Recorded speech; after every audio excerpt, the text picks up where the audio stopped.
Welcome to B2B Commerce Corner. Commerce Corner is a sub-series of the E-commerce Edge podcast discussing all things B2B commerce through the lens of agencies, consultants, merchants, and more. Enjoy.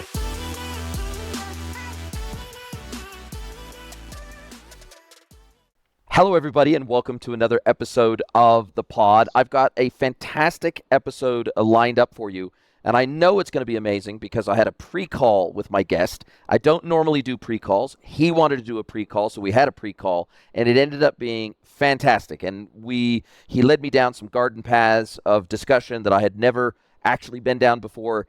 He talked about some, complexities and challenges in the supply chain of the Southeast Asian region that I was not aware of.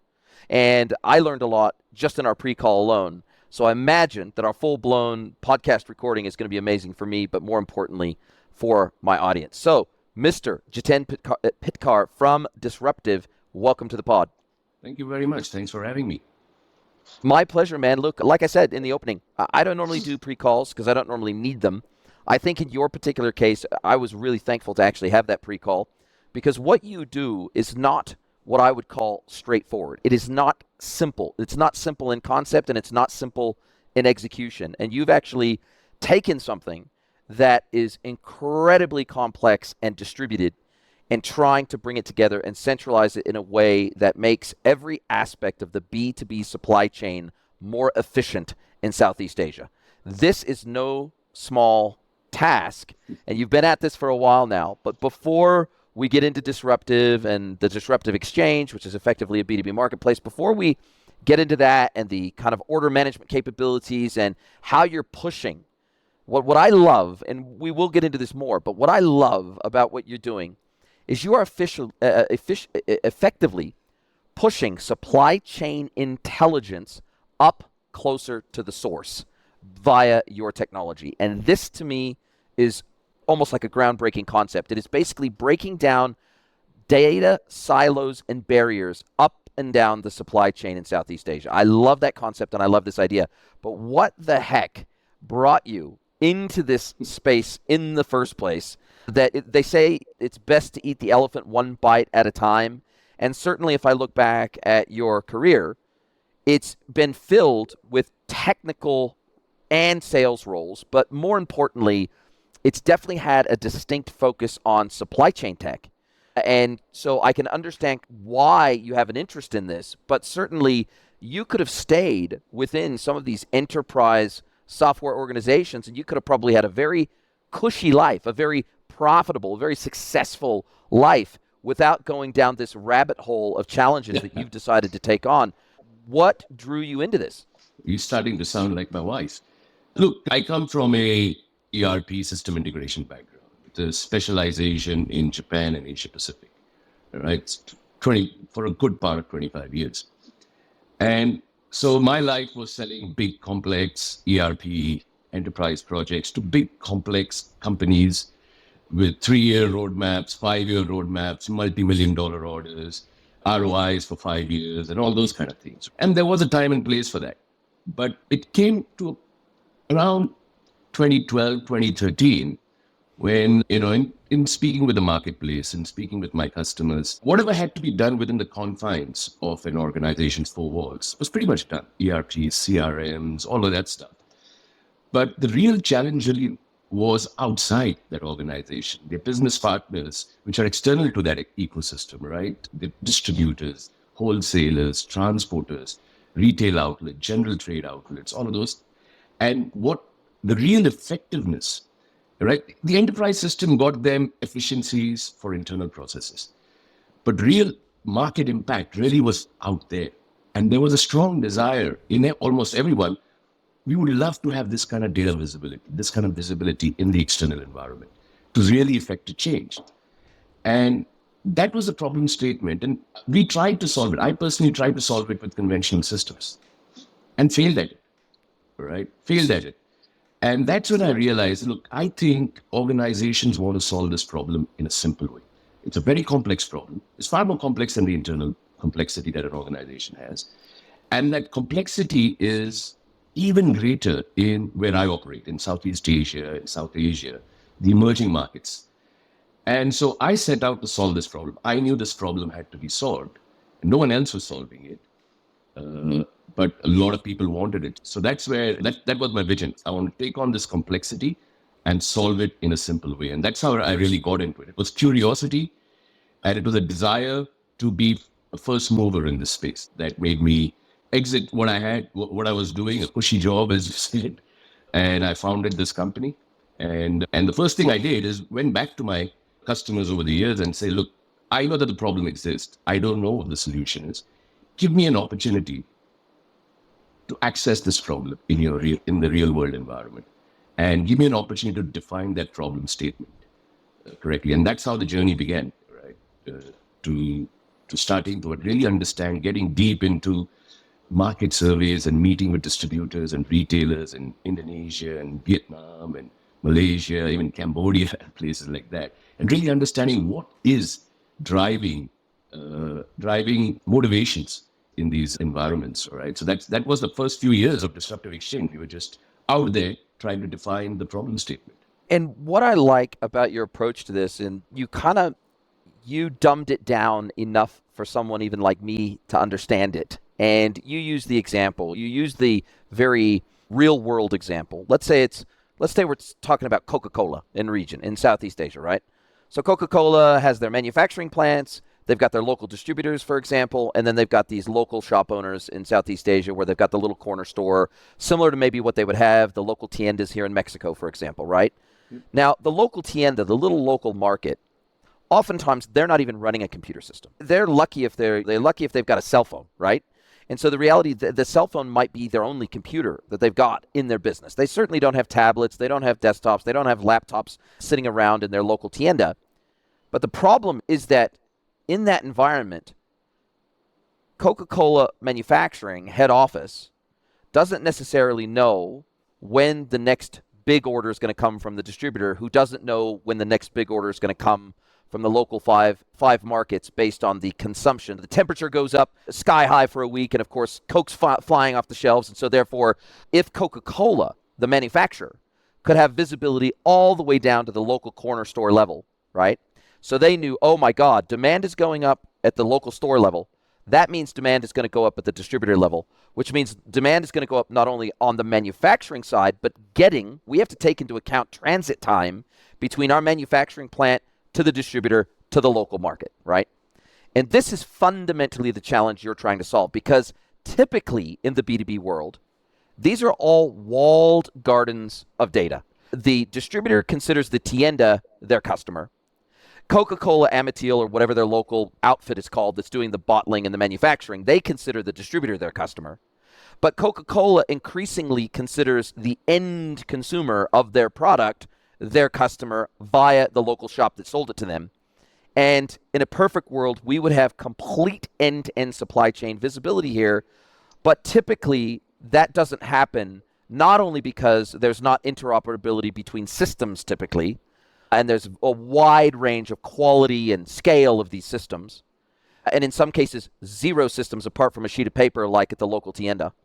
And so we've got this massive challenge here. We've got the challenge of mindset. We've got the challenge of customer ownership. We've got the challenge of my data's mine, and I don't want to share it with you, even if it would benefit me and you. I don't want to share it with you because I don't want you to go do an end run. The distributor doesn't want Coca-Cola to do an end run and try selling directly to the local tienda and having the Coca-Cola truck drop it directly to their doorstep.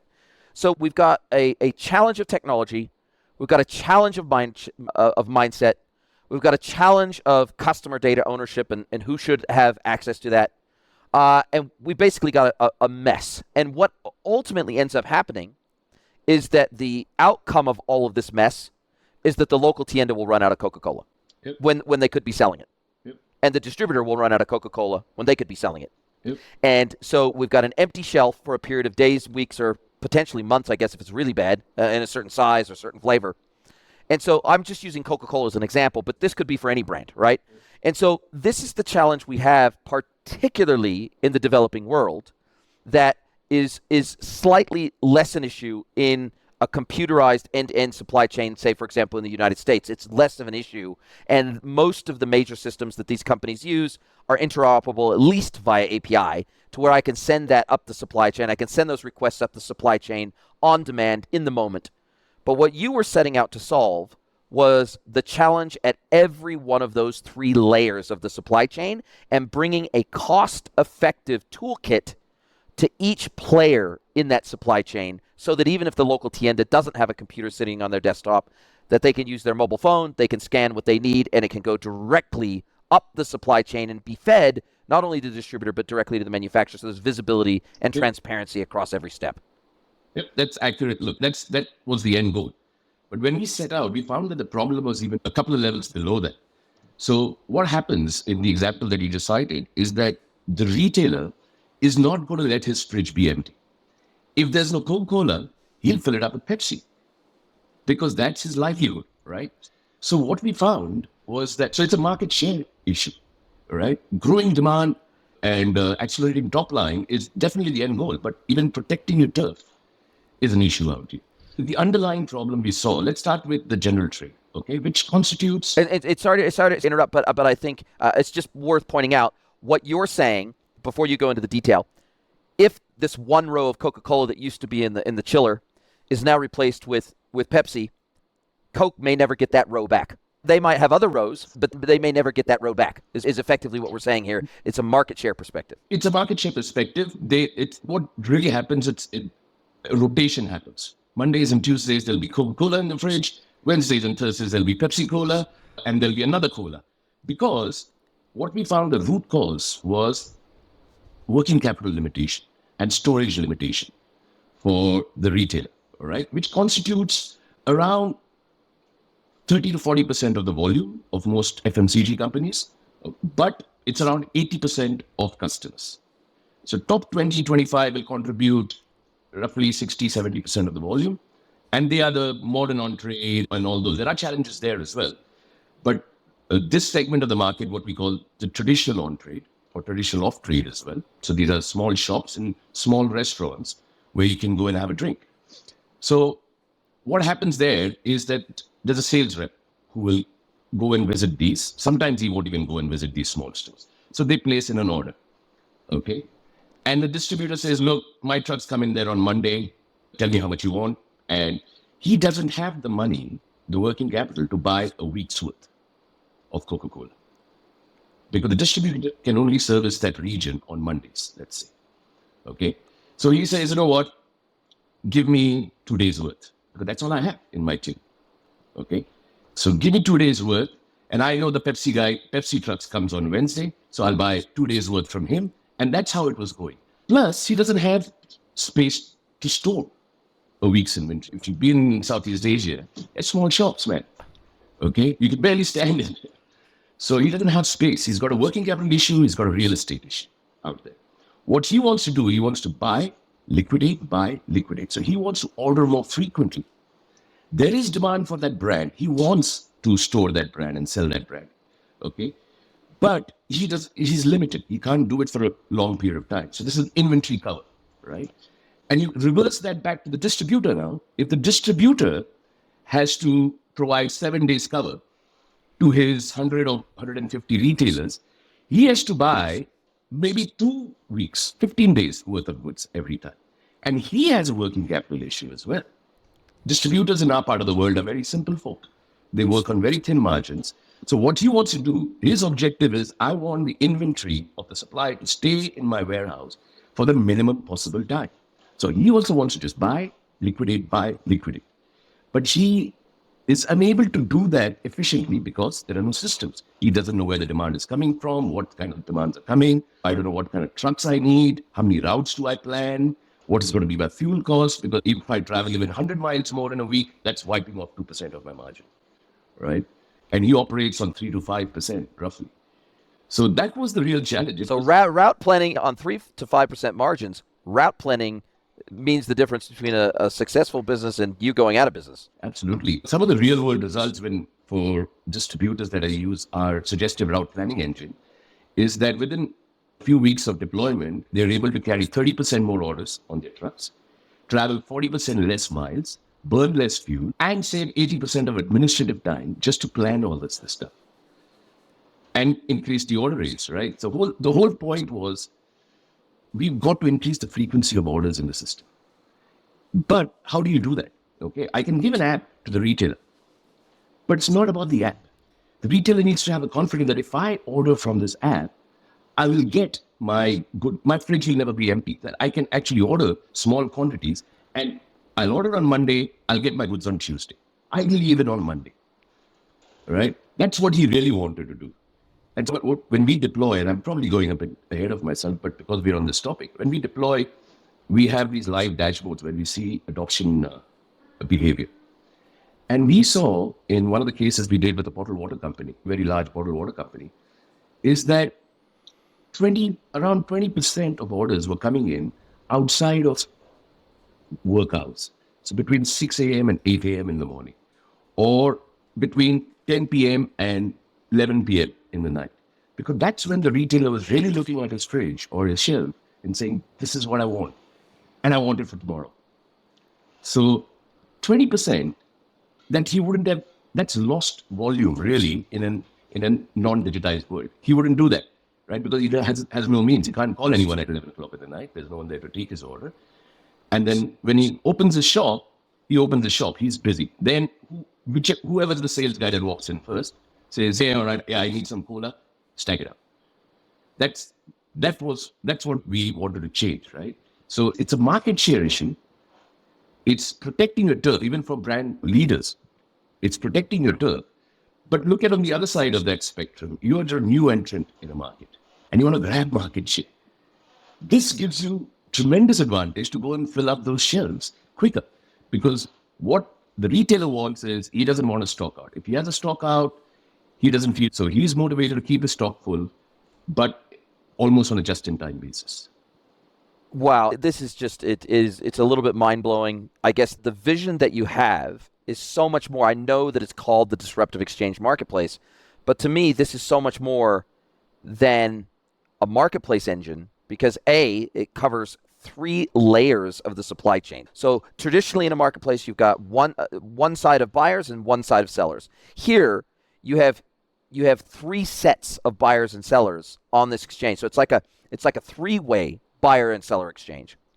And you provide the technical and operational order management tooling for everybody that participates in the marketplace. So it's not like Amazon where, okay, I'm going to upload my product list to Amazon. I'm going to make it available for sale. People buy it. The order comes down to me and I fulfill it. It's much more than that, because Amazon's not going to provide you the operational layer. They're not going to provide you your internal order management layer. They expect you to have your ERP. They expect you to have your order management system. They expect you to have your own WMS apart from, obviously, the FBA orders that they're going to fulfill on your behalf. But still, they need to pull the inventory from somewhere, and they need to have the inventory numbers from somewhere. So the reality is it feels more like an order platform, it's even more than an order management platform. It goes beyond that, and it kind of ticks.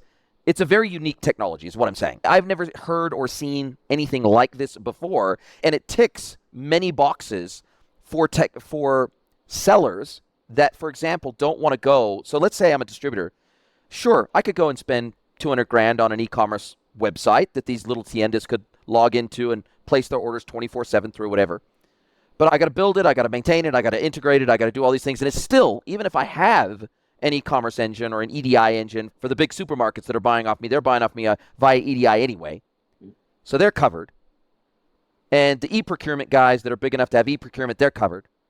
But the only way that they would be able to service these small tiendas may be via self-service e-commerce. But even if they have that, they're still not going to have the internal demand planning capabilities. They're not going to likely have the internal route planning capabilities. They're not going to have the visibility across the other endpoints of the supply chain, up and down the supply chain. They're still not going to have the collective visibility they need to run efficiently. Yeah. And that, to me, is the vision of your platform. Yeah, look, we struggled for a long period of time of what should we be calling ourselves. We started off calling ourselves digital supply chain first. Then I said, hey, that's a bit limited, because our objective is not only to create supply chain efficiency, it's to actually grow top line and market share as well.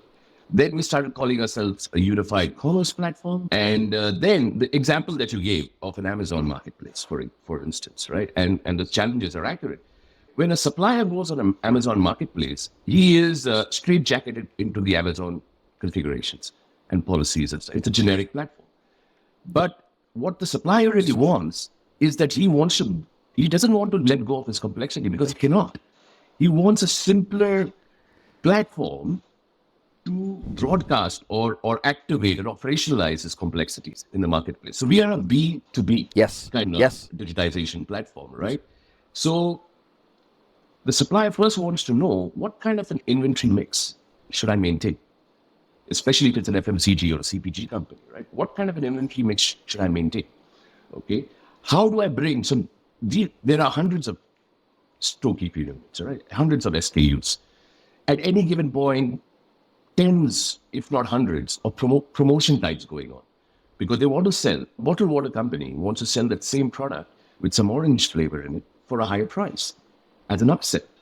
Okay, the little bit of carbonation and some orange, and it's an orange soda now, but it's the same product. But that's how margins are built across that value chain. So when I am known for my bottled water, okay, and that's all I want to sell, I can go on an Amazon or an Alibaba B2B and put that, and people will buy, no worries. But I want to also sell my orange drink and my lemon drink and whatever it is, right?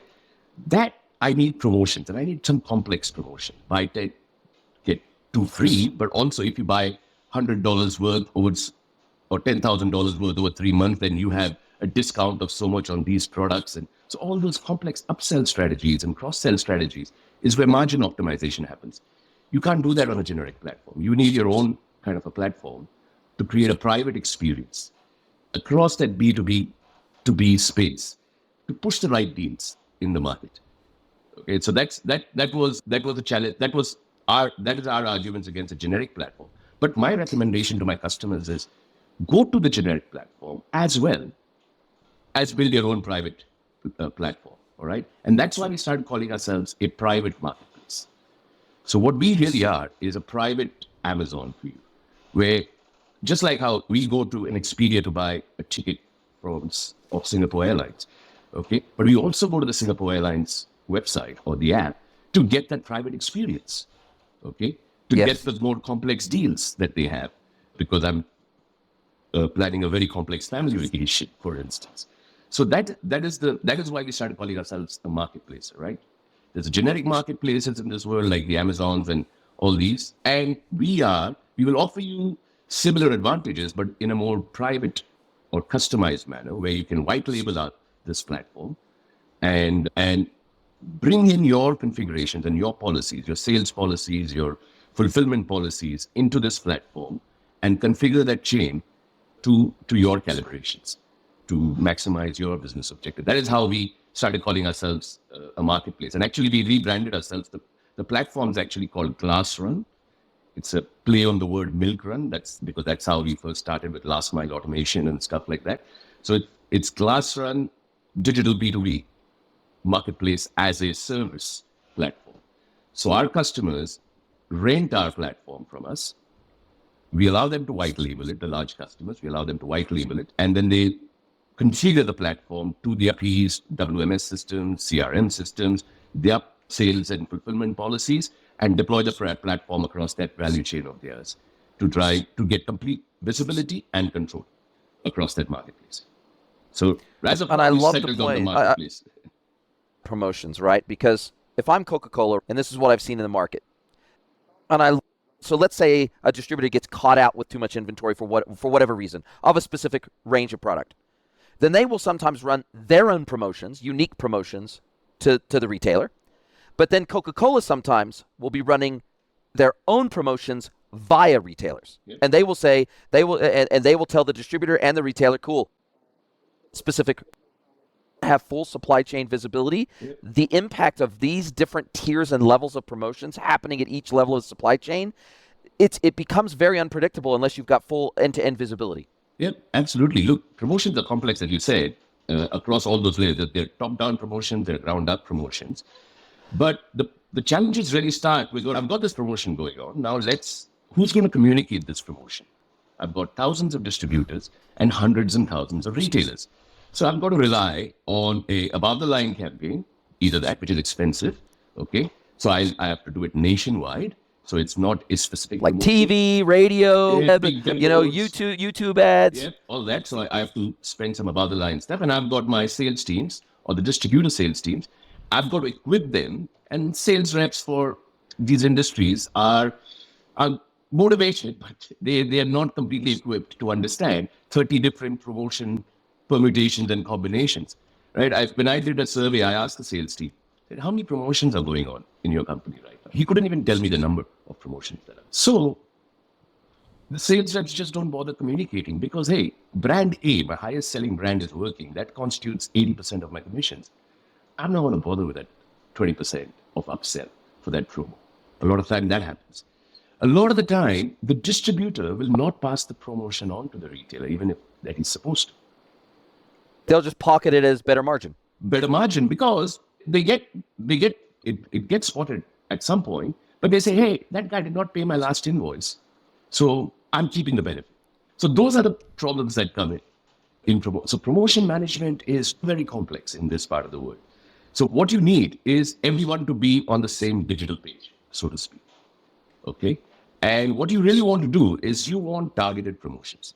So I've got a distributor in region A that is carrying an excess level of SKU B.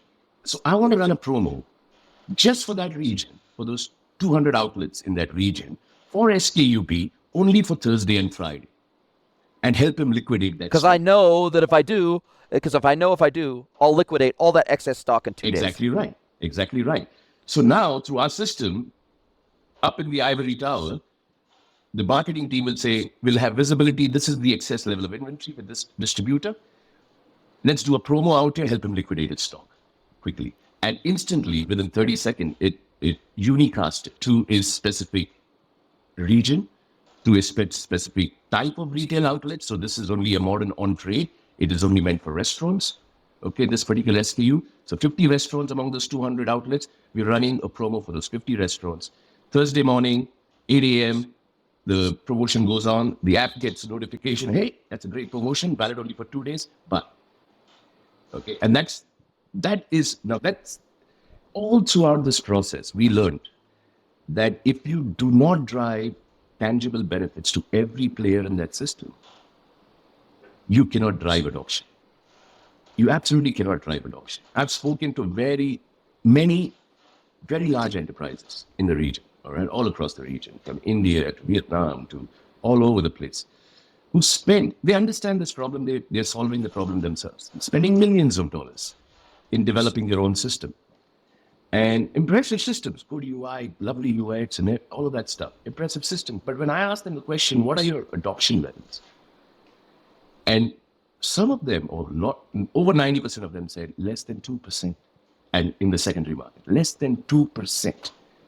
Because it's not only about putting an app, a fancy app, in the pockets of a consumer. It's about creating efficiency throughout that value chain. What I say is that you've got to create a basket of benefits, like a bag of cookies. Okay, and you've got to exchange adoption for benefits, at all levels of that supply chain. For the distributor, for the large distributor, for the smaller distributors, which we call sub-distributors. Sometimes it's B2B in this because it's a big region. So a distributor will have sub-distributors. And the sub-distributors will then service the outlets as well. So we've got to have these bag of goodies, bag of benefits, as I call them, for each player, saying, because you will get this benefit, you should be on this platform. And our adoption levels are 80% plus wherever we go and deploy. So your customer would typically be like your primary channel to getting your software into the market in the first place would be at the manufacturer level, right? It's at the Coca-Cola, Pepsi level. It's at the Zingers level. It's at the Mountain Dew level. It's at the manufacturing level. Yes. And then, if they will incentivize their distributors to onboard this technology into their system, and the trade-off is much better visibility and therefore better margins, and we're also going to cover by virtue of us as the manufacturer covering the cost of the software, we're going to pay for the software.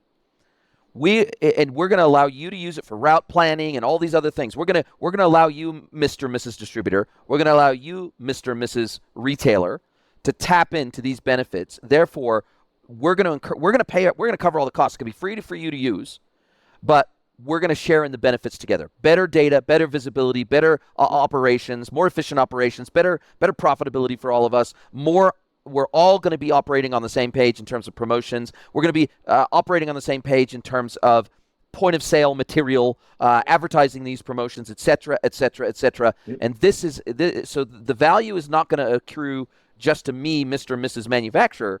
It's going to accrue to you guys further down the chain by adopting this technology that we're going to make available to you for free.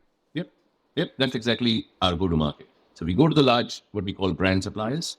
And right now our go-to-market has been exclusively to the top. So we have in our customer portfolio the topmost brand for that industry. Because we said that's how we have to do this thing. We are driving change. We're not really selling technology here. We're selling a partnership for change, right? So might as well start at the top. So when we go to market, we go to the biggest brand and say, you are a market leader. You really have the wherewithal to drive this change in this marketplace. So you can force it. In a way, you can force it down the supply chain. You can force it down the supply chain. There is little opportunity cost to your business as usual by doing this because you're a market leader and you've got the muscle to do this and you have the vision. Most importantly, the market leaders, the big brands have this vision. Post-COVID, the conversation of should I be doing this? Why should I be doing this? I just got everyone that we talk to. Yes, I know I have to do it, but I don't know how to. I don't know where to start is the question, right? And our sales cycles. So the first meeting when I go in, yep, like it, love it, but my stuff is just too complicated. My distributors are too different. My retailers are I don't think they will use the app. My transporters are this and that. So there's a lot of complexity, right? So the next 3 to 6 months of that sales cycle after that first great meeting is all about trying to find your starting point.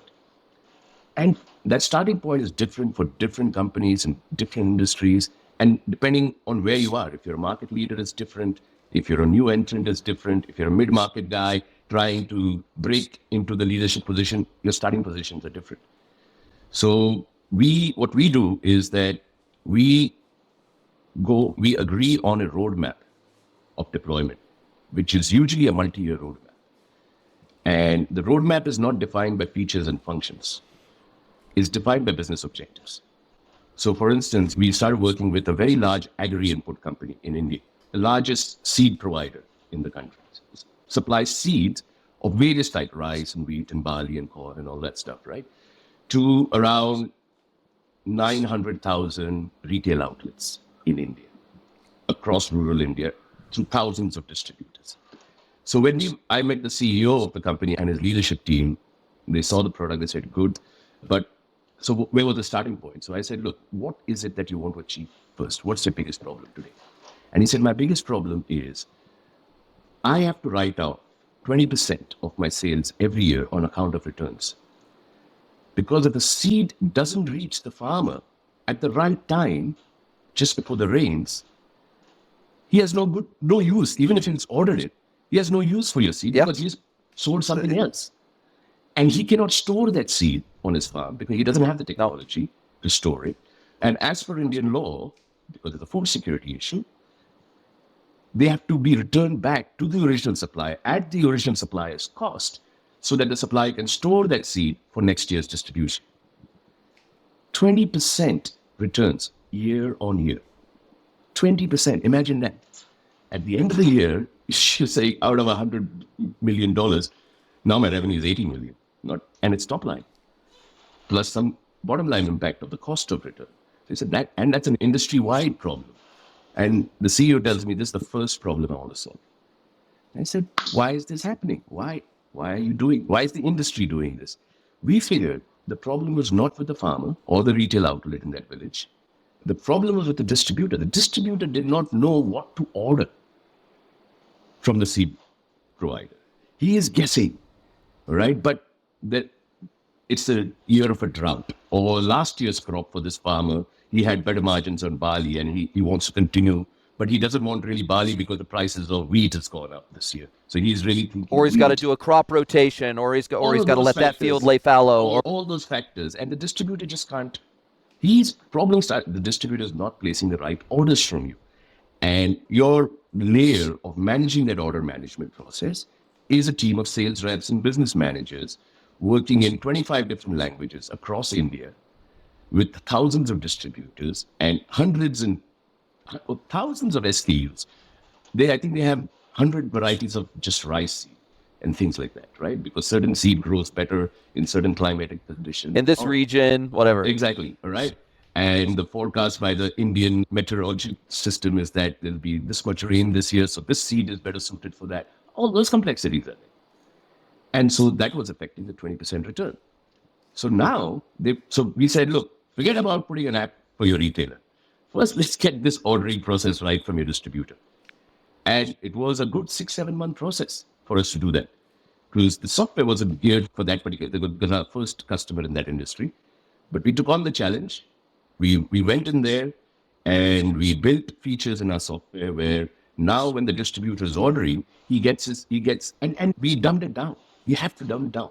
We didn't think about artificial intelligence and all of this. There can't be any artificial intelligence. There is no data out here. So we started off with saying, look, let's just show him let's bring in some clever dashboarding out here that he can simulate. This is what you've been buying. These were the patterns of that year. The weather patterns and stuff like that. So this is what you've been buying and this is what you were able to sell and this is what you return. So now let's configure your order based on these historical trends. And that same view is shared by the sales rep as well, or the sales team. So now they've got quality data to make the right decisions. And those returns have already started coming down by 50-60% this year. So that is how we work with our customers. That's our first problem that we want to solve. Then next year, we'll take on another problem. Or next quarter, we'll take on another problem. That's the roadmap that we agree with our customers. It's not about features and functionality.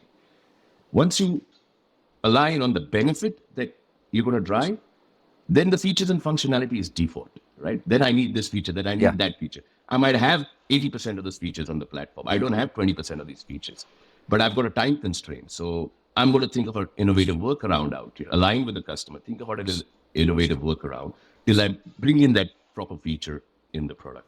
So that is how we engage. It's complex. I don't like it because it's hard. It's a scale barrier, right? It's a scale barrier. It is. But that is where we find ourselves because there is no precedence to what we do. I cannot replicate from example out here because we are really breaking new ground. So we're continuing to do that. But once we get that first lighthouse customer in that industry, they went live and I already have 8 or 9 inquiries from agri-input companies saying, hey, we heard you solved that problem for this company. We want this problem solved. And now we're just deploying. Now we'll just be deploying it. Now we're trying to get into their budget books for next year. And now we just got to say, hey, here's our agri-input template now. Start solving this problem. So the subsequent implementation get much easier. And it feels also that this is not just a challenge for FMCG or agriculture, the agri-supply business. It could be something normal as Samsung cell phones, as an example, right? Because the progress that's happening in the rate of releases of new models and models by region and models by sub-region and models and exclusivity by distributor and exclusivity by retailer and different price points in different regions, different currencies, the amount of inputs that would go into the supply chain just for cell phones in a sub-region is phenomenal, right? Because you talk about Samsung and they do advertising worldwide for their new S-series phone or whatever it is, and getting that supply chain stocked appropriately but not overstocked to where people can actually get a hold of it, but yet we don't want an oversupply because then we have to liquidate and lose money. And this goes all the way back up to the demand planning right at the manufacturing level itself in China, in Korea, etc. This feels like a solution that is not just well tailored for FMCG, but basically any large-scale manufacturer that has to deal with complex supply chains. It feels like a perfect fit. Yeah, I agree. It's so we position ourselves in the wider CPG, consumer product group, perishable and non-perishable. So FMCG as well as non-FMCG, I think we are in a sweet spot there. And we're currently working with a consumer electronics company. We're about to start that project as well in Vietnam, We've got a sweet spot in the agri-inputs industry, which is massive in this part of the world. The white space Oh yeah, out there huge. is just massive. All right. So I'm very excited about the agri-inputs industry. We have done some prototyping work and discovery work for building materials industry. So bags of cements, same problem. Timber, everything. Everything, right? Because there, the buyer is really a contractor. Yeah. Right? He's between the end customer who's building the house and you or your distributor. So what he wants to buy a package. He wants to buy the cement, but he also wants to buy some plywood and some paint and some tiles and all of that stuff. So distributor has to have a wider portfolio so that the contractor can have everything that he needs in a single order. So what we enable the distributors to then do in our platform is that, so the platform is contracted by let's say a cement and a paint supplier, okay, with us. See, that's the company that is our, hypothetically speaking, our customer. Okay, so the catalog that the distributor has is definitely the paint and the cement and all of that the supplier provides. But we let the distributor then to add on his own catalog, because he's also carrying plywood and nails and hammers and all that stuff. He's carrying all that in his shop or in his warehouse. So then he builds his own platform and then he can create his own kit. So when the contractor logs in and he says, this distributor is good because he doesn't only have paint and cement, he's got the plywood, he's got the liners, he's got everything in there. So now that becomes my one-stop shop. So that we found was a driver in that industry, the unique complication or the nuance in that industry. So yeah, I think building materials is a good fit. We don't have a live customer yet. We're looking at it. We're speaking to a couple of customers, a couple of organizations that are very keen. So these are the three, and we are going industry by industry, Jason. It's because you have to go vertical by vertical. Have to. This one size fits all is just not going to work. And I've seen big guys. We come across Salesforce, Magento, right? All these guys in the competitive landscape, and their approach is one size fits all. Okay. Yeah. NetSuite, it's got to be one size fits all. NetSuite actually is a good partner organization because we don't do the general ledger and we don't do those kind You're of not things. the ERP. You're not the ERP. But some distributors want that functionality. All right. Yeah. Some of the larger ones. So integration with NetSuite is a very good go-to-market strategy. It's important. Yeah. Sure. Yeah. Because NetSuite's very strong in the WD space, so it makes complete sense. Yeah. So for you, if you were to look out 6, 12, 18 months from now, what functionality or what, apart from, say, the building material space, what are some of the other verticals that are of interest to you now that look like have high potential? Or what functionality are your customers asking for right now that you don't yet do that you would like to add to the platform to add more value? See, the direct result of this digitization process is generation of vast amount of data, continuous, accurate, near real time, across a time series, micro granular data that the organizations never had before. All right. So typically after phase 1, phase 2 is always, hey, build some dashboards for us, build some analytics for us and stuff like that. But that's not data visualization. But that's not our business, right? We are not a service company. We're a product company. But we did that and we got good money for it. We got good money in the early days. But we said, hey, step back. I just don't have the scale to build dashboards. All right. Then we took the strategy saying, Mr. Customer, dashboard is really a consumable.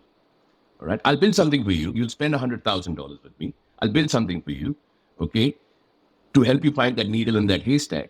But once you found that needle, you don't want to find that same needle again. You want to find another needle in another haystack. Okay, so you're going to need fresh visualizations for that, and I can't do it. So what we did as step 1 to that is we built a data model on an Oracle database platform.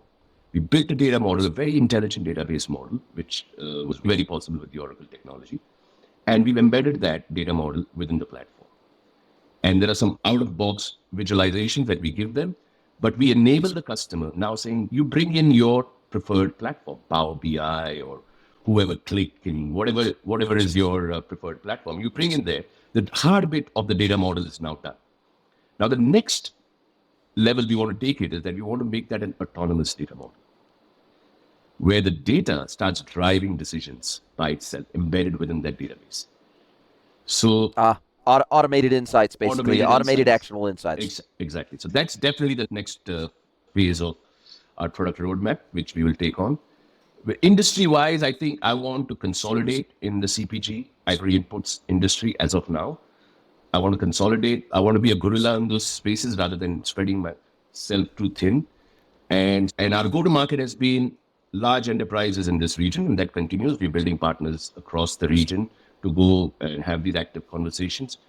But we also realized that, let's say North America, for instance, or European suppliers, who, and not the big guys like the Coca-Colas and stuff who are already here, right? The mid-level guys, $1 billion, $2 billion company in North America, sees the opportunity in an emerging market, wants to go and sell its product out here, but doesn't know how to set up a distribution network, it doesn't want to recruit 1,000 sales reps to go and sell everywhere.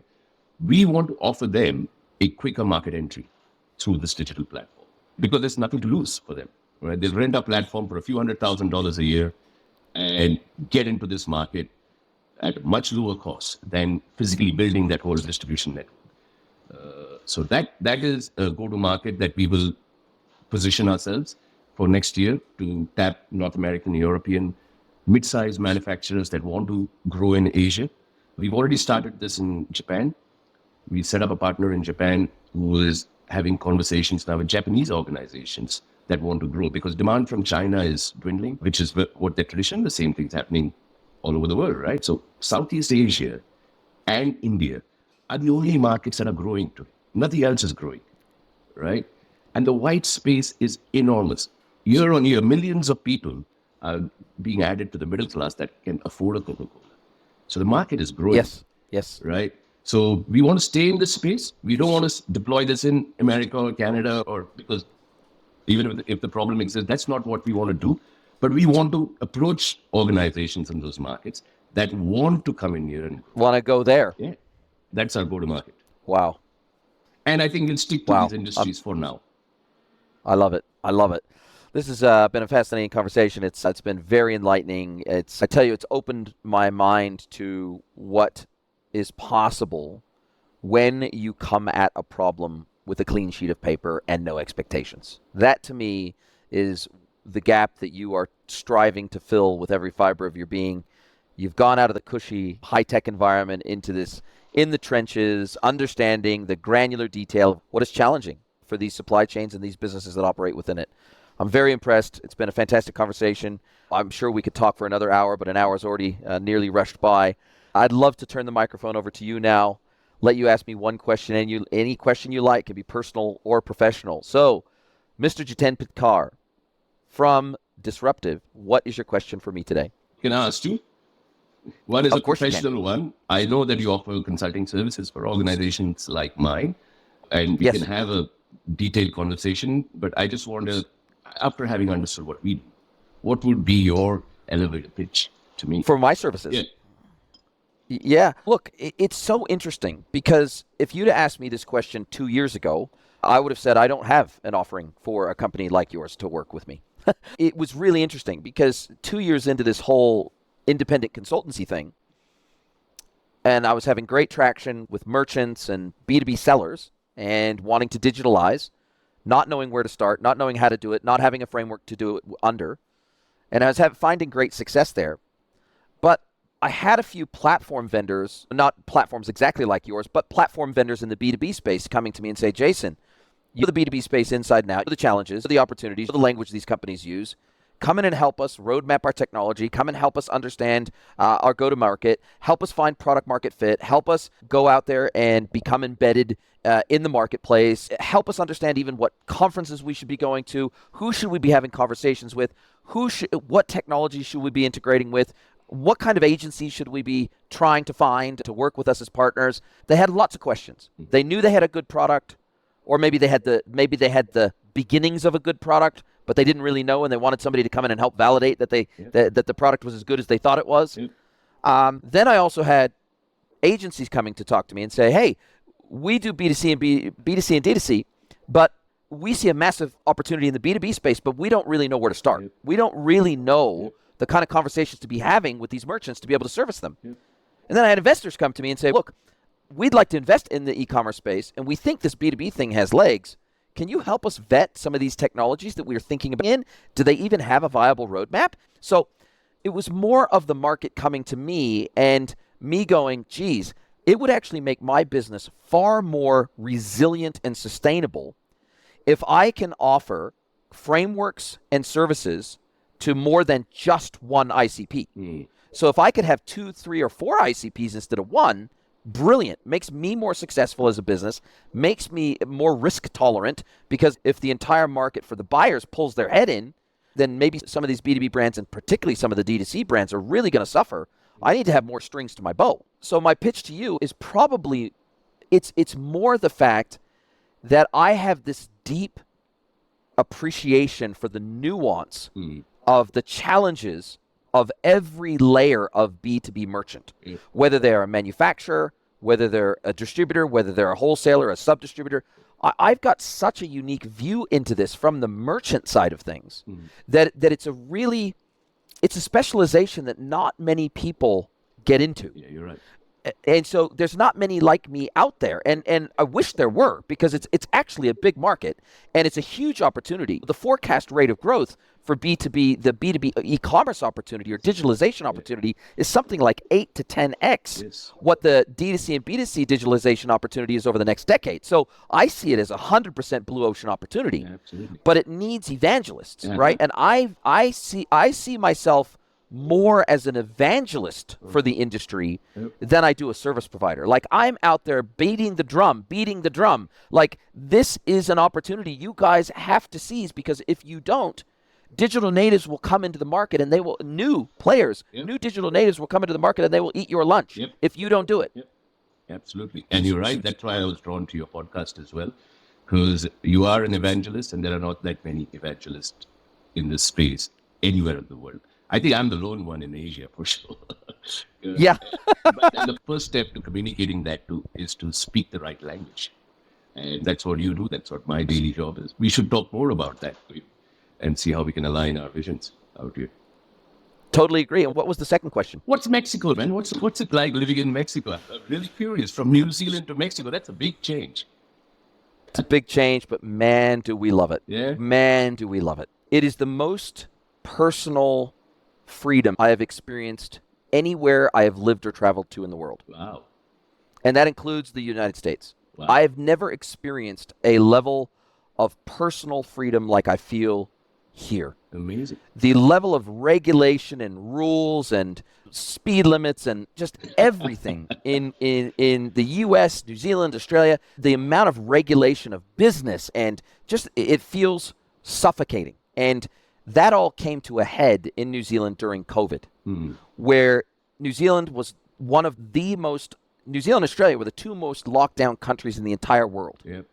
And the amount of freedom that we felt like we lost during that time was scary. It was scary. We didn't know if the borders were ever going to open back up again. It felt like they were going to keep the borders closed forever. After 3 years, you think, geez, are they ever going to open the borders back up again? Mexico's not perfect, and I'm not going to pretend it is. It's got its own challenges. Every country's got its own challenges. It's got its own crime issues. It's got its own poverty issues. It's got its own everything. But when I look at it through the lens of the mix of ingredients, it's like a cake. The mix of ingredients that makes the cake that is the best fit for me and my wife, Mexico's got all the ingredients. It's got the core ingredients, and it's a massively growing, emerging economy, similar to how India has found its feet in the world. And I was looking at GDP growth the other day, and oh my God, India is just crushing it on the world stage. And the forecast for the next couple of years is just up and to the right for India. Mexico is going through a similar transition, and it's benefited massively from the reshoring and nearshoring back from China during COVID for American companies in particular to nearshore and reshore to Mexico. Because, of course, the natural resources here and the human resources available here are immense. And, of course, the logistics costs and complexity are dramatically decreased if they're sourcing from Mexico instead of China. Yep. And so this is, it is, the term I would use about Mexico is dynamic. The average working age in Mexico is about 10 years less than in New Zealand, Australia, and the United States. So it's got a very young dynamic working age population that are hungry and they want to achieve and they want to win. There's a super strong sense of entrepreneurship here. It's exciting, man. It's really exciting to live here. And the cost of living, we've just bought a new townhouse that we're moving into Friday. 1/6 of the equivalent cost of an equivalent townhouse in Auckland, literally. So for us, it wasn't all about cost of living. It was a combination of factors. The weather, the culture, the food, the cost of living, the access to the United States. Like it cost me like a couple $100 to fly across the border and go to conferences in the United States. It's a great combination of lifestyle factors for us. Fantastic. You're in a good spot, man. You're in the right country that's growing. You got freedom as an individual, freedom as a business that equals success. That has got to equal success. 100%. And I'll tell you the other thing I like. This is still a majority cash economy. Yep. This economy, and it will always be, because of the narcos, they operate in cash. Will never, ever leave Mexico. Yep. In New Zealand and Australia, you hardly even have cash. It's hard to even get cash. If I wanted to go and withdraw $100,000 in cash from my bank account from a bank in New Zealand, I would have to order that cash into the local branch a week in advance. Here in Mexico, I can walk into a bank and withdraw 1 million pesos if I want to. They'll have it out the safe in the back. Yep. So it's a really interesting combination of old and new. And it's a much older culture too. We've got subcultures here that are thousands of years old. Yep. So it's a very interesting, I think, dynamically speaking, I haven't been to India yet. We're already planning a trip to India next year. That's the plan for 2025 is a big India trip. I assume, based on what I'm seeing out of India and out of Mexico, I assume they're similar cultures, especially with their focus on God or religion, family, and community. Those are the 3 big priorities here, and it feels like those are the 3 big priorities in India too. Listen, been a fabulous chat. Can't wait to speak to you again soon, my friend.